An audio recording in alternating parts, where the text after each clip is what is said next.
All right, you asked for it. You wanted more stories like the one where a coworker trashed my reputation and was left hanging at the altar. Well, today I'm serving up another steaming plate of poetic justice. This time it's gonna get real spicy.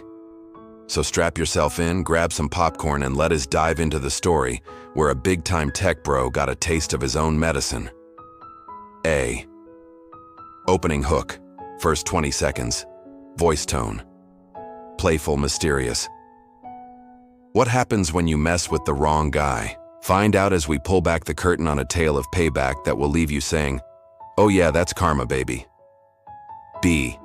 Intro story. Setup. Next 20 seconds. Voice tone. Warm, inviting, but confident. Ever had a boss who thought they were hot stuff until life flipped the script?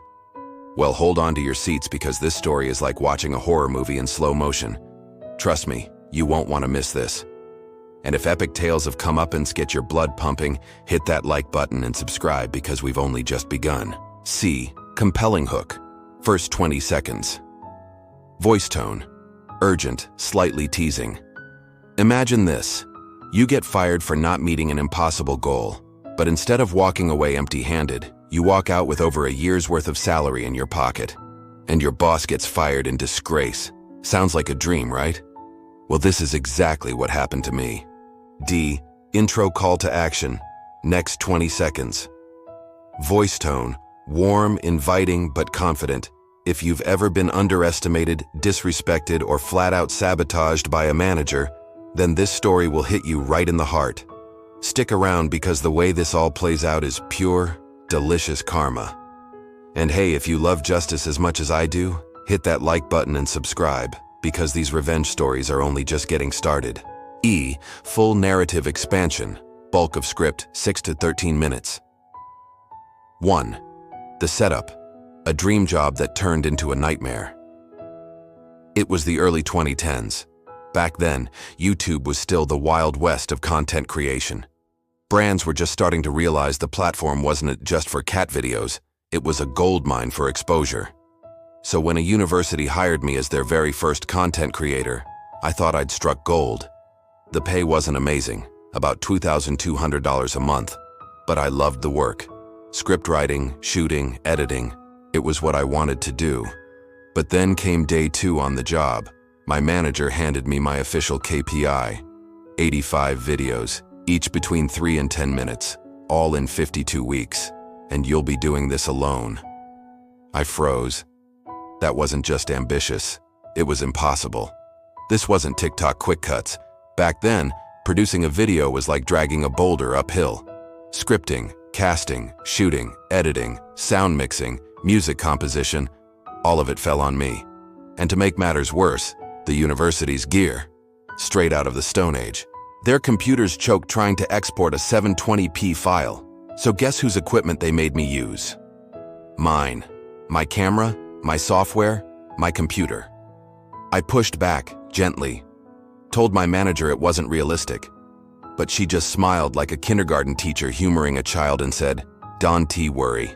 If the videos are good, I won't focus on the quantity." At the time, I believed her, and that was mistake number 1. 2. The mask slips. The first month? Smooth sailing. My manager was pleasant, supportive even. I thought, maybe this won't be so bad. But then, one tiny detail ruined everything. She found out I smoked. Her attitude snapped overnight. Suddenly, every little thing I did was unacceptable. Coming back from break smelling faintly of smoke, strike 1. Being 5 minutes late, even though I worked 4 hours of unpaid overtime every single day, strike 2. Not answering calls on my 10-minute break, strike 3. She nitpicked, sneered, and made me feel like a criminal. A coworker even pulled me aside once, face-palming and whispering, "Oh no, she hates smokers. Like really hates them. She's gotten people fired for less." That's when I knew I was being set up. 3. The betrayal. 5 months in, my worst fears came true. I was summoned to the director's office, and when I walked in, there she was, my manager, sitting there with the smuggest, most gleeful fake frown I'd ever seen. The director started talking, calm, professional, but disappointed. We're halfway through the year. You were supposed to deliver 85 videos. You've only done 30. This isn't acceptable. My stomach dropped. 30 videos. High quality, top-performing videos that had already broken records for the university's channel. 30 videos I had bled hours and weekends into. I tried to defend myself, explained the workload, the overtime, the impossible KPI. Even reminded them of my manager's promise about quality over quantity, but the director just waved it off. The KPI was 85. You're behind. We're cutting the cord early. And then came the dagger. My manager smirked, leaned in and said, "Don't worry, we'll hire a real production house to do the job." The director nodded. "Manager will get it done." And in that moment, as the blood roared in my ears, a light bulb flicked on in my head. 4. The turning point. My secret weapon. See, part of my job was maintaining a database of production houses, backup contacts for when we needed more resources. And I knew, without a shadow of a doubt, my manager didn't have any industry contacts of her own. So before I left, I made a few edits. I scrambled the contact info of every single production house in the database. All but one. The one I left untouched? A small but promising company where a good friend of mine worked as a junior director. I called him immediately, told him what had happened, told him my plan, and he was in. His boss was in.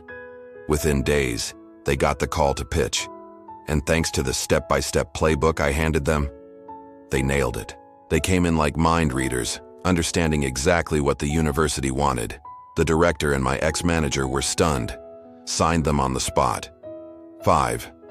The revenge in motion. Now here's the kicker. Production houses aren't cheap, not even close. While I had been making videos for a little over $2,000 a month, this company charged double to triple that per video. But they had an army, producers, editors, gaffers, sound techs, assistants, which meant they could churn out content fast. In 4 months, they delivered 50 videos. At a cost of more than 100 times my monthly salary. And remember that little deal I struck? A finder's fee, 15%. For me.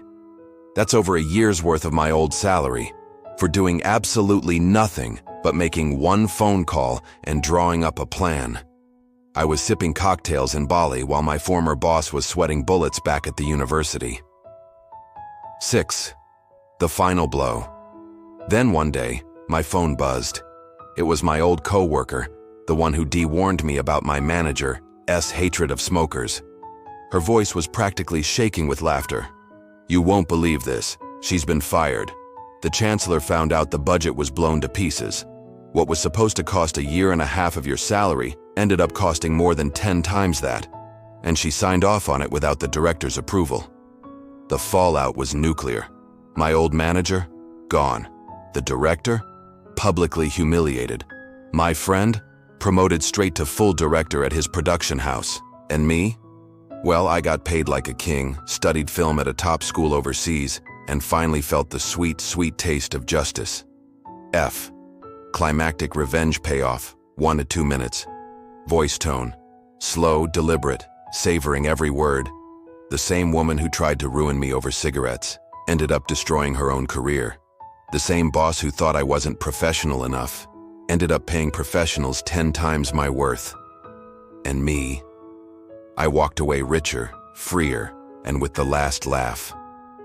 G. Reflective wrap-up, 15-20 seconds. You know, people always say karma takes time, but sometimes, karma just needs a little push. And if there's one lesson here, it's this.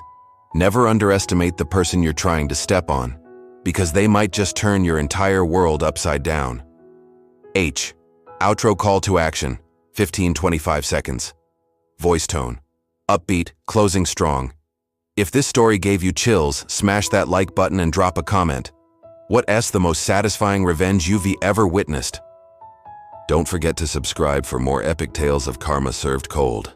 Until next time, stay sharp and stay vengeful.